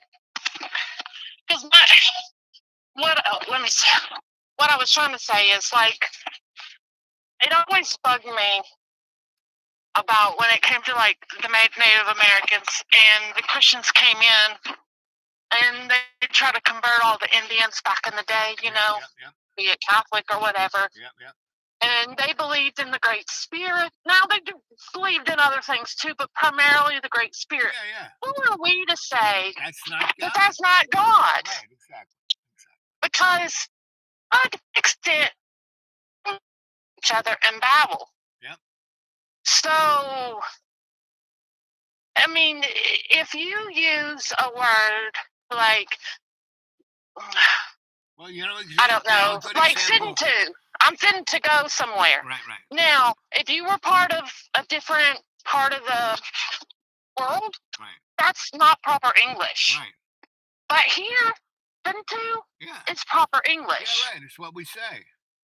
And if you say, I'm fixing to go somewhere, they're like, what the hell is wrong with you? That's, but that's just our culture and our way here. So they don't know what fixing to means. I know. They don't know how the reason why everything's shortened, the reason, why we add letters, like learned, learnt, I learned this, I'm going, to the groceries. You add an S to the groceries. Right. I mean, you're only going to one store, but I mean, that's just normal. Yep, exactly. So, yes. I don't know. I mean, I think everybody. I think we study too much about how people are different. Now, I grew up not Southern Baptist. I grew up Church of Christ. Right. No, we didn't go to the church. My grandmother didn't like the church here in the town. Right. And so she didn't want to drive 30 minutes to her old church. And then as my great-grandmother got, on up in the years, we went there. But the church came to her house every Sunday. Right. And prayed with her every Sunday. And we had to go to the back room. That's a good church. Yeah, but we had to go to the back room because we weren't members of that church. Right, exactly. And so the Baptists will say, well, y'all shouldn't be that way. Or the Methodists will say, everybody is welcome. Right. Doesn't matter if you're a member or not. Right. Well, the Church of Christ just don't believe that. Right. You have to be a member of the church. And not Yeah, only you not can get that, you kicked have out to of be a the member church. of that church, not just the Yeah. Church of Christ, that church. That Church of Christ, Right, right? Because see, there is a Church of Christ in this town. Right. But my grandmother didn't like it when she moved here. Right. She visited it a couple of times, and Right. she was like, "Oh no, Right. they're different." Yeah, And the Baptist church was right next door, which they were it's Baptists. not no longer a church. It's not no longer a church now. It's the Senior Citizen Center. But like back in the day, you can read like the history where the Church of Christ preacher and the Baptist preacher would get out here after church on Sundays and fight in the parking lot. Yeah. Because over what? Oh, nothing. Over nothing for the differences that they perceived, like playing music or not playing music. Right. Or dancing, or whether you had canned corn or corn on the husk. Yeah, I mean, it's anything to, like you said, we study too much on the differences, and we don't study enough on the similarities, and we don't study, like a good example, the word God, G-O-D, right? Take that into the Latin, then into the Greek, and then into the Sumerian. What it is talking about is this other god called Baal. And Baal was all about gold. So the G-O-D is about gold. And that's why I keep, calling God Bob, Yeah. just to make fun of it, and that's why I'm Al Bob, because we're all, children of God. So I'm Al Bob, So I'm not God, but I'm one of his kids. Right? So Right. so, and that's been my way to go. I've been a cheeky monkey my whole friggin' life, and I keep doing things like that. And people kind of roll their eyes, and then they go, "Well, he's just too smart," or "He's just, And the really top-notch people go, "Well, we need a guy like him," and so they cut me a lot of slack, right? So that's been my life, my whole life, and I'm getting towards the end of it because there's still, there are a lot. I died in 2014. I'm still alive, and all my doctors, I went and I'm gonna have another round of being looked at, but they're friggin' amazing. Like my podiatrist, the guy who takes care of my legs. I took another. He said, "Boy, you shouldn't even be able to walk. How do you walk?" Where there's a will, there's a way. Right, that's how I do it, And I, when I wake up in the morning, I'm in tremendous pain. Like John used to, when I stayed with him for a few weeks, he would just break in and go, "Why aren't you out of bed?" I said, "Well, John, I have to pray here." And "No, just get out of bed. I want you to do this." And I said, "John, I can't. I'm like, I won't be able to. I'll be able to crawl over there, but give me 15 minutes and I'll be good to go." And people just don't understand it, Yeah. And this one guy I was talking to, "Why don't you just come in and sit down?" I said, No. I have to lean against your house and move my legs this way. Otherwise, if I come into your house and sit down, I'm going to be there for the next day. Where were you when the person were you where you're at now, or were you in Virginia when somebody asked you to come in? Oh, it was today. Okay, so knowing where you live, I'm gonna tell you that come on in. Right. It's actually a welcome to just come on in because, like. No, but this guy, he in Harleford, he is one of Colonel Sanders' slaves. He's a Floridian white boy. Well, if he Miami. like, I don't know, like people who come to my house, I'm like, "Come on in, why don't you stay all night?" That kind of thing. I know those That's terms. because we were hospitable. Yes, That's why No, I it know was those rude. terms. No, this guy is just a Miami tweaker, boy. And he is, again, he's a good person on the inside. I showed him how to meditate. He went to it, and it changed a lot of things in him. So I'm going to show him a few other things. I gave him the mantra. Here's two good mantras for you, and you already do this. but I'll tell them to you. Um, you Okay. you take in the biggest breath you can, fill your lungs, and on the out breath you go conscious intent I am, conscious intent I am, conscious intent I am, all the way out. Right. You do that 3 times, and that puts you in a state where you are conscious, where you are aware, where you're looking at everything. So whenever I go to do any endeavor, I do that. So when I do electric work, I go conscious intent, I am conscious, and that's when I can. Oh, this is why this is wrong. I am very conscious of everything, my experiences of all of the similar things, and I put it all together. Oh, there it is, and that's why I'm a really good electrician, right? The other Right. one is conscious aware I am, conscious aware I am, conscious aware I am. Oh, and that does another thing. When you connect it with conscious intent, then you're aware and you're not only aware of stuff, you have this intent of what you're doing. So you really got it down to accomplish the best outcome you can, right? So Right. those two little mantras, and I say them, 20 times a day. Every time I'm about to do something, get in the car, I'm going to drive. I'm consciously intent, and I'm consciously aware, so I don't smash into something. Right. So I showed this guy, and so we'll see how far that takes him. But that is all people really have to do: be consciously aware and have a conscious intent about everything they do, because they don't. They have no Yeah. intent about what they do, so they do the most stupid shit you can imagine.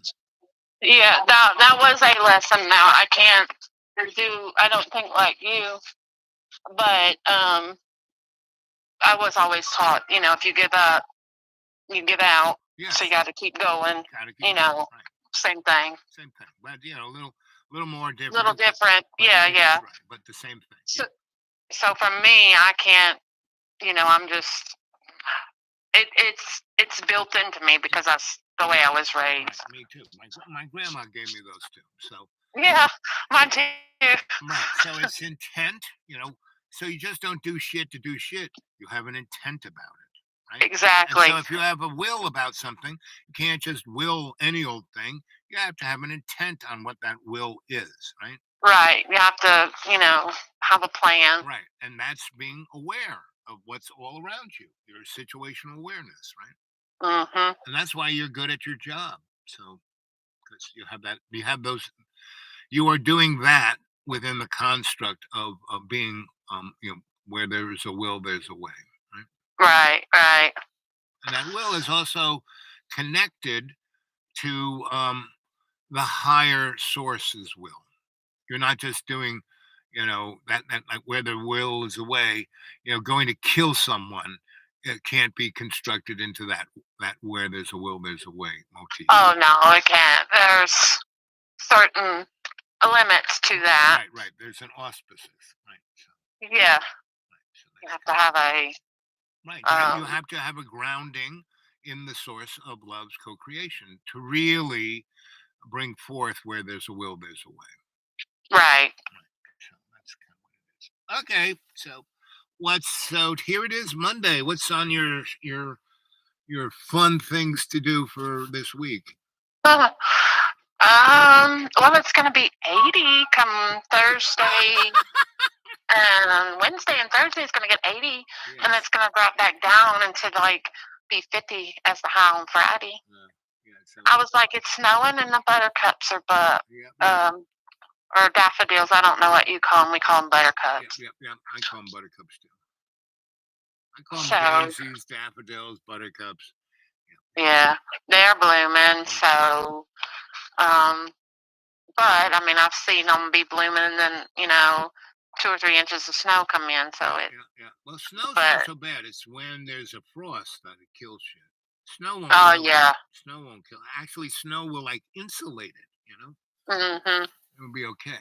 So We don't put nothing out until after May, May 1st is when yeah, I start fooling around in my garden. Memorial Day. Yeah, yeah.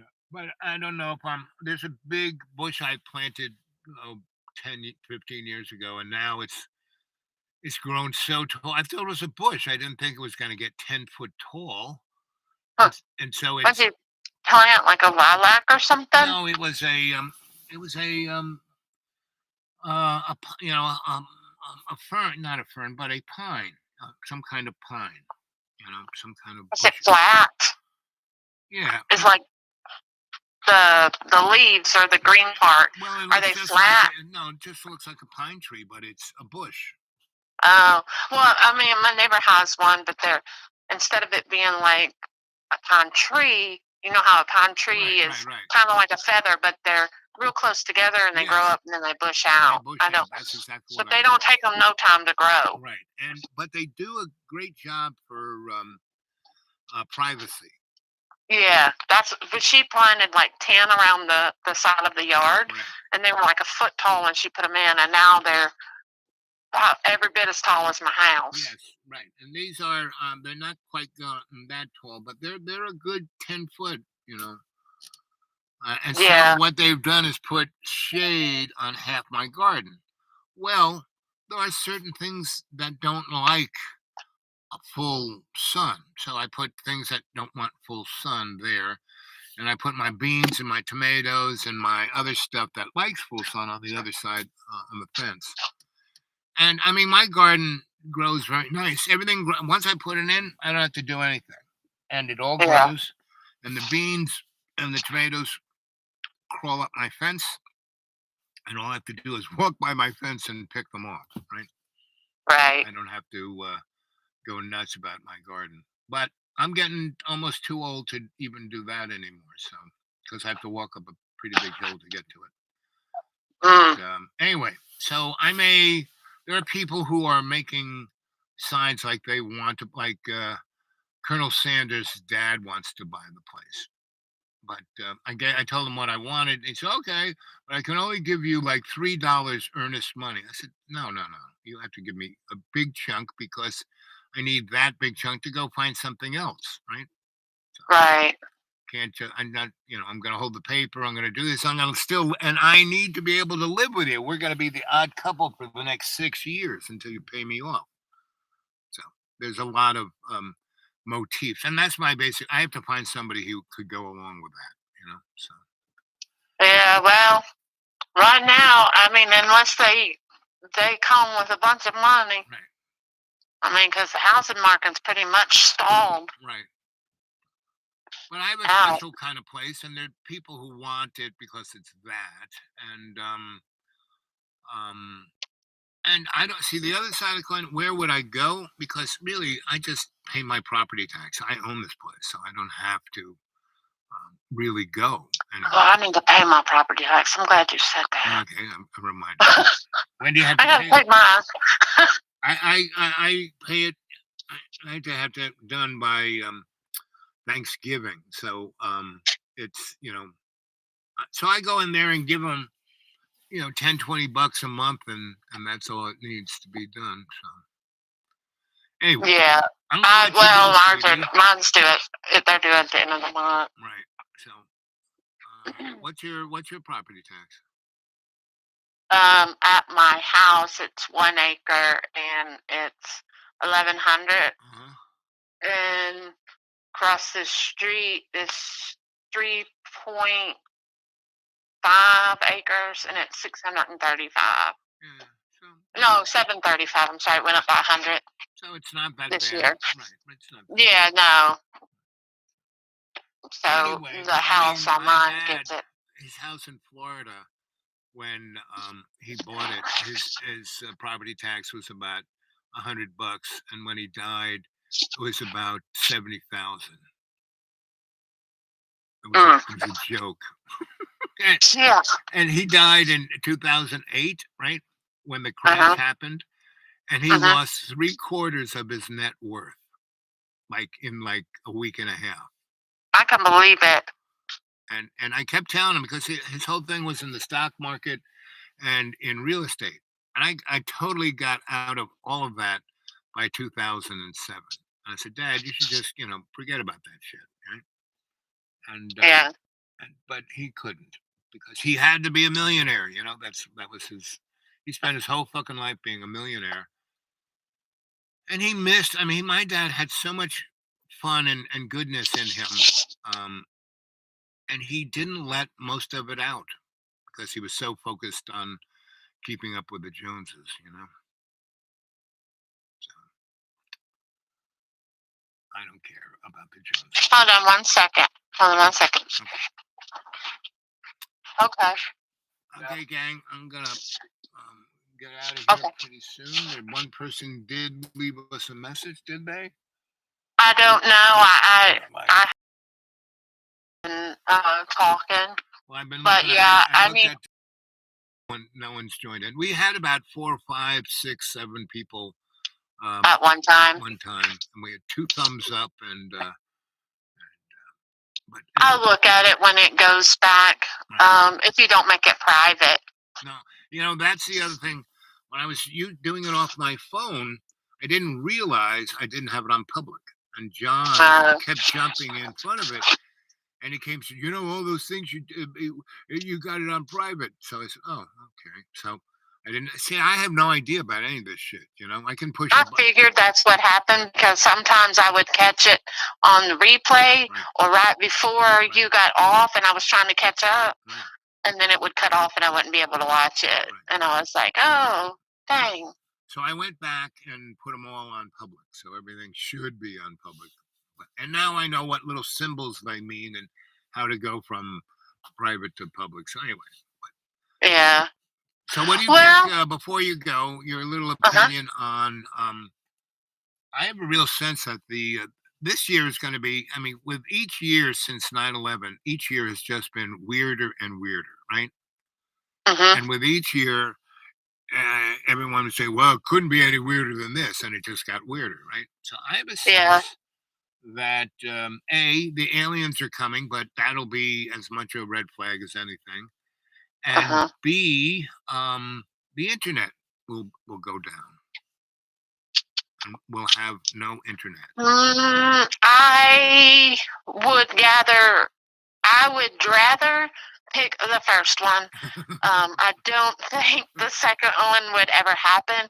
Why? Because they would not be able to control the population without. Because a lot of people don't watch the news like on the TV. They go to the internet to get their news. Silo they feel comfortable. Right. So if you take that all away, if the internet was to go down for everybody, then everybody has free time and they wouldn't be able to control us. And then Elon Musk would say, I mean, I'm saying the internet that we know is going to go away. And there'll be chaos for, I don't know, a few weeks or a month or half a year or whatever, to the point to where people are just, you know, gnashing of teeth. And the aliens will say, oh, we'll take care of everything. And by the way, Elon Musk has this, we give him some technology. Everyone gets a free, unbelievably smart phone, and everything's free. You don't even have to pay your phone bill. And people go, oh my God, God has come. I will bow down to and all the cell phones will be look like they're made out of gold. It'll be like you got your own gold brick. Maybe. I mean, yeah, I have no idea. I'm just they'd have to make something flashy because so many people are, you know, only iPhone or only Android or only this, only that. They'd have to make something to catch everybody. When my phone died, I went to Walmart and they had a $20 smartphone, and if you bought it and you got on their service, it was only $15 a month for everything. It's like, okay, sign me up. You know, I didn't need no iPhone. I didn't need no Android. I didn't need no shit. Yeah, and that was good enough for me. Right. $20. Sounds good to me. Okay, sweetie. Always good talking to you. All right. Well, I call back anytime. I shall. And enjoy the snow and the buttercups. No, it's not going to be any snow. It's already 80 outside. At least feels like it. Well, it's nippy up here. I'm wearing my little winter coat right now in the car. Well, I left this morning with the coat, but I'm sweating now. I'm inside the drugstore, and I was like, I should have left this coat in the car. So, Well, or jacket. It's not a coat. it's getting to be spring because it's 5:30 right now and it's still bright outside. Oh, it is Couple, that late. right? And my battery, I've got to get off because my battery is about to die. So I hate it when Okay. my laptop doesn't like it when I let it die in the middle of a live stream. So I gotta Yeah. go. Okay, It, sweets. all right. You say hi Thank to your you. cats, your dogs, and your sweetie Yeah. for me, and your dad.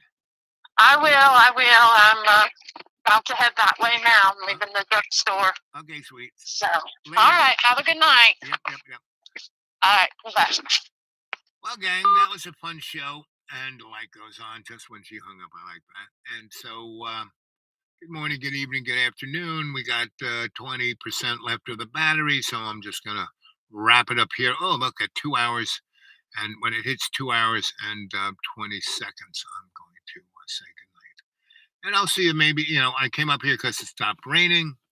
And so I could. And so when it rains, I can't really see too well. So it's not good driving up and down a cliff when you can't see too good. Okay? Okay.